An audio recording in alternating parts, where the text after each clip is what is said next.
Eu vi uma matéria, até por o motivo que eu desci, eu vi uma matéria do Pedro Rabelo, Sim, nos terminais, e a minha avaliação sobre essa matéria é o seguinte: esta lotação nos ônibus é porque, infelizmente, o serviço é essencial, Rafael. Aliás, ele é essencial para qualquer pessoa, mas, infelizmente, as pessoas que não trabalham no serviço essencial estão trabalhando. Se foi feito um planejamento, e muito bem feito, para que, primeiro, entre nos ônibus o pessoal do serviço essencial, de hospitais, né, do pessoal que precisa estar ali para fazer com que a vida básica volte a funcionar, né? Mas, infelizmente, você pode ver ali que grande parte das pessoas, como teve uma servidora agredida esses dias para trás, grande maioria das pessoas, elas não são do serviço essencial. Então, elas precisam ter um pouquinho de consciência também, de respeitar e de entender. O momento agora é de procurar esvaziar. Todas as empresas deveriam criar uma maneira de dar um pouquinho de transporte, de dar o transporte para as pessoas agora, criar uma maneira desse transporte ser retirado e esvaziado. A lotação do transporte, eu vi lá ônibus lotado, pessoas saindo em pé. Claro, o motorista tem obrigação de, né, e os fiscais têm obrigação, mas e as pessoas que estão em pé? Elas não entendem? Ah, não, mas eu tenho que chegar mais cedo em casa. Então, que onde ela trabalha e que ela se organize.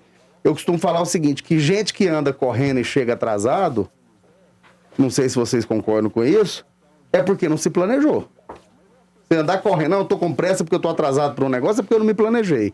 A não ser que seja uma coisa de última hora. Mas, assim, a grande maioria das vezes é falta de planejamento nosso mesmo, viu? importante você falar sobre o transporte. Pois não, Martiniano. Posso fazer um reparo aí? Por favor. Um acréscimo, um reparo? Fala. Veja bem, olha só, eu acho que há sim o que você diz aí, de negligência das pessoas. Mas há um processo de muita dificuldade para a sobrevivência. Isso é a primeira coisa. Nós precisamos voltar o auxílio emergencial em condições de que as pessoas fiquem e precisamos voltar o apoio financeiro às pequenas empresas, médias empresas, empresas grandes que têm impacto e não têm condições de superar, de segurar isso. É preciso voltar com critério, mas é preciso acudir, para que não haja essa pressão sobre o setor de transporte. Segundo lugar, eu acho que é preciso, eu tenho uma opinião assim muito definida sobre esse problema de transporte. Vocês todos aí falam criticamente, com propriedade, minha opinião, sobre essa coisa que está se arrastando há décadas em Goiás. Essa coisa de décadas que se arrasta não vai ser resolvida agora. Agora eu penso que Prefeitura de Goiânia, o pessoal que está na região metropolitana, da CMTC, nós precisamos de uma intervenção no setor de transportes. A crise de 2008, o governo norte-americano interveio na GM, que ia quebrar, é uma das maiores empresas norte-americanas. Saneou a empresa, devolveu, salvou a empresa. O sistema de transporte, um centro de contágio, a disseminação fundamental está aí. Então, precisa ter uma intervenção. Qual é a intervenção? É para tomar as empresas? Não. Gerencia o caixa, paga a quilometragem rodada, compreendeu? Aluga-se ônibus no Brasil inteiro. Eu já disse aqui, esses ônibus de turismo, ônibus de transporte escolar. Há um potencial, uma força produtiva parada há muitos anos que pode ser alocada aqui. Isso não é traumático, não tem nada de absurdo nisso, minha gente. Martiniano, olha essa imagem. Martiniano, olha essa imagem aí agora. Olha essa imagem. Você viu ali? Se puder dividir entre nós ali. Enxugar gelo. Você viu essa imagem? O cara furar a catraca? Olha isso ali, olha isso ali. Talvez seja o desespero. Ô, Rafael. Pode ser. Pode ser o desespero. Pode ser mas deixa eu te falar uma coisa. Jeitinho brasileiro. Rafael. Nós não podemos, nós não podemos xingar o Bolsonaro, xingar o Lula, xingar os políticos e dar um jeitinho de passar na catraca diferente. Olha o que aconteceu ali. Sabe? Né? O desespero vale isso. O desespero vale fazer isso. Porque isso aí... Talvez a pressa... Ah, Rafael. Talvez chegue alguém ali também. Eu não estou justificando. Mas as pessoas estão desnorteadas nesse momento. Não. Desnorteadas é bem diferente de tentar. Mas um fato, Júnior, há um fato. Eu concordo contigo que há muita negligência, muita irresponsabilidade na população. Mas veja, eu não acho que esse deve ser o enfoque predominante. Não Porque é. mesmo que não é. todos seguissem a risca lá, não tem ônibus para esse pessoal. É isso que as pessoas estão dizendo na reportagem. Então, se todo mundo seguir direitinho, não tem ônibus suficiente. E não tem mesmo. Todo dia aqui a gente fala desse problema acumulado historicamente. Martiniano, eu discordo de você. Eu entendo seu raciocínio, mas nesse ponto específico eu discordo de você, porque, na verdade, os ônibus estão parados. E nós entrevistamos aqui o representante da CMTC. Então são dois flagrantes, olha lá os ônibus parados lá do lado. Os ônibus estão parados. E estão parados não é de hoje, não é por conta da Covid-19. Estão parados há 15 anos, há 20 anos. Os ônibus estão nos pátios. Essa é a grande realidade. Eu tenho uma questão operacional aí que é o seguinte, eu já disse aqui, é mais gente no ônibus, mais dinheiro no caixa, mas tem uma questão operacional. Nos horários de pico, falta ônibus, a frota toda entra em circulação. E nos horários de pico, não tenho essa certeza, viu? Não, eu conheço um pouco disso pela minha formação profissional. Nesses horários, esse é um problema, nos horários interpico, os ônibus ficam parados. É evidente que eles otimizam o lucro no horário de pico também, botam menos ônibus do que tem, mas a frota é dimensionada para isso. Se você pegar a frota de Goiânia, da região metropolitana, ela é uma frota insuficiente. Para numa situação como essa, que não pode haver, que tem que andar sentado, não se carrega metade do que se carrega em pé. Martiniano, então, a nossa frota é de mais de 1.200 ônibus. O negócio que está em andamento, segundo o próprio presidente da CMTC, o Murilo, é em torno de 800, né? Bom, eu não sei lhe dizer exatamente esse número. Ele falou isso no jornal, eu não sei qual é. Eu sei que o que fica normalmente na operação fica um pedacinho da frota que é chamada frota reserva, para a eventualidade de um ônibus que quebra, e sempre tem um percentual de ônibus que quebra. Mas esses são detalhes operacionais que não vale nem a gente ficar aqui. Eu estou tomando como referência esse depoimento que a reportagem trouxe, que não é a primeira vez que mesmo as pessoas tentando fazer o embarque dos prioritários, num determinado momento aquilo enche, as pessoas voltam a circular em pé e voltam a intensificar a disseminação e o contágio. Então, não me parece, por exemplo, houve a iniciativa de empresários buscando vans. Me pareceu bastante positiva a iniciativa, mas é insuficiente. Eu acho que precisa mesmo, viu, Júnior? Reginaldo, mesmo concluindo aqui, mesmo para tirar dúvidas sobre esse problema da operação, da capacidade da frota, da possibilidade de remuneração do serviço, são esses argumentos que sempre voltam, mesmo para isso, é preciso que esse negócio seja passado a limpo. Para passar limpo, sem que as autoridades, não pode ser coisa de um prefeito, tem que ser os prefeitos, supervisionados pelo governo do estado, pelo Ministério Público, pela Justiça, sem que as autoridades metam a mão no processo e tomem o controle disso, e de fato possam dar uma resposta conclusiva à população, nós vamos ficar sempre nesse vai e volta, que de fato não atende o interesse de ninguém, nem ajuda a resolver o problema. E por falar nesse vai e volta, a gente tinha preparado um assunto para o debate aqui, né, Jean? Só finalizar então aqui, até para eu deixar vocês trabalharem em paz aqui.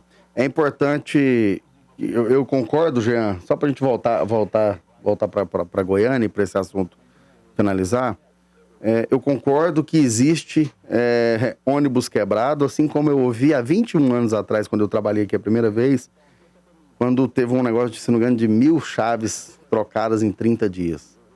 Aí a pessoa falou assim, não, mas é normal, chave quebra. Eu falei, todo dia? Ah, ônibus quebra todo dia? Beleza, tudo bem. Pode até quebrar ônibus todo dia, até porque a quantidade é muito grande, o desgaste é muito grande. Mas tem que ter também o tal do planejamento. Planejamento para sair de casa no horário, planejamento de ônibus que estragam, porque deve ter uma porcentagem, pelo menos aí um percentual, Jean, depois de estudos, de quantos ônibus quebram por dia e quantos precisam ser repostos. Júnior, eu penso assim, fiquei aqui pacientemente ouvindo o diálogo entre você e o Martiniano, buscando raciocinar sobre tudo isso, e a conclusão que eu cheguei é que, de forma direta ou indireta, parece que o povo é culpado do que ele mesmo sofre. O povo é culpado de não ter ônibus disponível. O povo se torna culpado por serem jogados dentro de um caixote que se movimenta, que é um ônibus, como gado. E eu não vejo a responsabilidade em nenhuma dessas pessoas, nem mesmo aquele rapaz que de forma, digamos assim, errada, passou a catraca sem apresentar o cartão de vale transporte. Será que ele tem vale transporte? Será que ele está empregado? Porque para ter vale transporte você tem que estar empregado. Para comprar um ticket para entrar no ônibus, nem sei se chama ticket, você tem que estar empregado. City Pass. City Pass, né? O City Pass. E a maioria das pessoas hoje estão desempregadas e estão sem condições de sustentar seus filhos, suas famílias. Eu vejo que, mais uma vez, de uma forma global, ampla no Brasil, vai tirando a responsabilidade das autoridades e jogada nas pessoas. Quando você acha uma carteira na rua com dinheiro e com o telefone da pessoa e o nome da pessoa, os dados da pessoa, você devolveria a carteira? Devolveria, mas se eu estiver passando fome, vendo meu filho passando fome, eu não sei se eu devolveria. Porque eu nunca passei essa situação. E acho que quando você vê uma criança passando fome e pedindo, às vezes, uma mamadeira de leite, é difícil você devolver a carteira. Eu fiz, lógico, uma analogia, eu fiz uma metáfora. Agora, não dá para comparar lá atrás. Não dá para... Tá faltando o quê? Um incentivo para que as pessoas tenham condições de poder, neste momento de extrema dificuldade, o apoio do governo federal, do governo estadual e do governo municipal, de fazer de dar esse apoio. Eu vi, por exemplo, que o governador Ronaldo Caiado, e eu não tenho como autorização para defender aqui, mas eu vi que o governador Ronaldo Caiado lançou um programa de apoio aos garçons, ao pessoal que trabalha nas cozinhas, de apoio às pequenas empresas, para que as empresas apoiem os empresários. Foi excepcional. Eu tenho certeza absoluta que dentro do governo estadual, a OVG faz um trabalho de apoio a levar um pouco mais de alimento, de dar pelo menos o básico para as pessoas, entendeu? A minha crítica não é aquele rapaz. A minha crítica é a ação que nós cometemos, e eu coloco nós, porque todos nós temos que estar no mesmo barco, e não no barco que os secretários municipais estão, cada um para um lado e matando todo mundo afogado, mas nós estamos dentro do mesmo barco para que a gente dê o exemplo e para que a gente possa cobrar de quem tem que dar o exemplo também. As autoridades que dão o exemplo, elas precisam ser cobradas. Ô, Júnior. Eu acho que nós, enquanto inclusive servidores estaduais, servidores públicos, eu sou servidor estadual público, eu também preciso de dar o exemplo. Agora, não adianta nada a pessoa vir cá e vir aqui na ABC e falar assim, cobrar, vocês não estão dando exemplo, vocês estão gastando aqui com isso aqui e tal, e pular a catraca ali. Eu entendi, todos nós precisamos, para podermos cobrar, dar o exemplo. Deixa eu só não adianta eu atravessar o sinal fechado, não adianta eu tirar 5, eu não pegar 2 Coca-Cola e pagar uma. Quer dizer, a gente tem que dar o exemplo. E eu tenho certeza absoluta, eu não estou falando daquele cidadão ali, que a grande maioria das pessoas, elas dão um exemplo. O que elas precisam é de quê, Martiniano? É de apoio financeiro nesse momento. Ô, Júnior, só para terminar meu comentário, você tem razão, eu também elogiei as medidas de apoio ao pequeno comerciante, as pessoas em geral do governo do estado de Goiás, da figura do Ronaldo Caiado. Foi um ato digno de muitos elogios, eu elogiei aqui. Só que eu tenho muito cuidado de não transferir responsabilidade das autoridades. Você foi muito bem quando você diz das autoridades municipais, que são responsáveis, inclusive, pelo transporte público, e passar para as pessoas. Né? Quando você diz assim, será que esse senhor pode criticar o Lula ou o Bolsonaro? O Lula... Eu não falei esse senhor, eu falei qualquer cidadão. Sim, é verdade. Você falou qualquer cidadão. Veja bem. Esse senhor, ele é uma cena. Eu não estou colocando ele no geral. É verdade. Ele não sabe o que ele está passando. É verdade. Eu uma vez teve um amigo que estava almoçando comigo e teve um infarto na mesa comigo. Neste momento, eu não me preocupei com o sinal vermelho. Eu tinha que salvar uma vida. Então é exatamente... Aquele cidadão, eu não sei se ele estava correndo ali, atravessando aquilo ali para salvar uma vida ou para alimentar alguém da casa dele fazendo aquilo. Isso eu não sei. Mas a grande maioria das pessoas que fazem coisas erradas, de nós, A grande maioria das pessoas são as pessoas que ficam criticando, que vão para televisão, que vão para as rádios, que vão para as redes sociais atacar. Esse é o problema. Por falar nisso, deixa eu mudar de assunto Deixa aqui. eu despedir de vocês, porque eu tenho uma reuniãozinha ali agora. Rafael, eu não terminei meu comentário. Eu não terminei meu comentário, vocês terminaram. Deixa o Jean fechar. Que eu quero... Deixa o Jean fechar, então. Desculpa, Jean. Veja bem, quando teve o último governo não, a Copa do Mundo que aconteceu no Brasil em 2014, ela foi oficializada ainda durante o governo Lula. Perguntaram para um dos seus representantes, um atleta que foi colocado como embaixador da Copa do Mundo, ele falou o seguinte: Copa do Mundo não se fazem com hospitais. Né? Todo mundo sabe que eu estou me referindo ao Ronaldo, então, trabalhando ali no governo Lula, na gestão da Copa do Mundo. Esses hospitais que não foram feitos estão fazendo muita falta hoje. Os estádios de futebol, verdadeiros elefantes brancos, que foram construídos para gerar desvio de verba pública, isso é comprovado. Só o Maracanã foi reformado em 20 anos, 4 vezes, cada uma das vezes em 2 bilhões, até mais de 2 bilhões de reais. O governador do estado de Goiás, que subiu no palanque com a senhora Dilma Rousseff, com o senhor Lula, o Sérgio Cabral, está na cadeia preso, com quase 500 anos de condenação. Entendeu? Esse pessoal que desviou o dinheiro, que hoje estaria salvando muitas vidas no momento de uma crise sanitária como estamos passando. Eu vi isso estar na internet, o senhor Lula, a senhora Dilma, pedindo sistematicamente votos para o Sérgio Cabral, um corrupto condenado a mais de 500 anos. Né? E deixaram de construir hospitais, deixaram de investir na saúde pública, no transporte público, para investir em estádios de futebol inúteis. E se tivesse ganhado a Copa do Mundo, a gente não estaria tocando nesse assunto. Eu estaria tocando, porque o Rafael lembra que a gente fazia programa de esportes juntos durante esse período. Eu era crítico à Copa do Mundo Brasil. Ronaldo jogou pra plateia. Entendeu? Se a gente tivesse ganhado a Copa do Mundo, a grande maioria das pessoas... Desculpa, você não. A grande maioria das pessoas estariam aplaudindo o Ronaldo. O Júnior tá turbinado hoje. Não, rapaz, eu tô desde cedo correndo aqui na ABC. Fiquei mais um pouquinho. Eu tava ouvindo pela rádio.